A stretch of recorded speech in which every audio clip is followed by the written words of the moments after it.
ఒకసారి ఒక తోడేలు ఆహారాన్ని వేటాడి రాబందులు దాన్ని సమీపిస్తున్నాయన్న భయంతో ఆహారం మొత్తాన్ని ఒక్కసారిగా మింగేసింది. కాని దాని దురదృష్టం కొద్దీ ఒక చిన్న ఎముక తోడేలు గొంతులో అడ్డుపడింది. అది మింగడానికి వీలు కాకుండా బయటికి ఉమ్మడానికి వీలు కాకుండా ఉంది. దాంతో తోడేలు ఏమీ చేయలేకపోయింది. రాను రాను తోడేలుకి ఆ ఎముక ఒక పెద్ద సమస్య అయింది.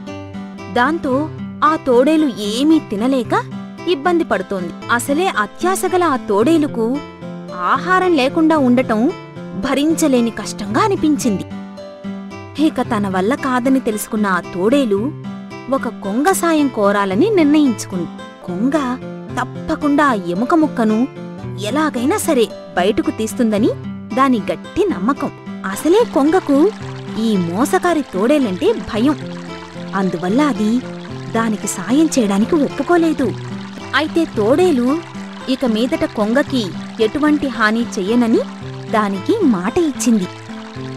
అంతేకాకుండా తన గొంతులో అడ్డం పడిన ఆ ఎముకని బయటికి తీసేస్తే కొంగకి మంచి బహుమానం కూడా ఇస్తానని తోడేలు నమ్మబలికింది. తోడేలు గొంతులో తల పెట్టడానికి కొంగకి చాలా భయం వేసింది. కాని అది మంచి మనసుతో తోడేలు కోరినట్టుగా తన ముక్కుతో ఎముకను బయటకు తీసేసింది.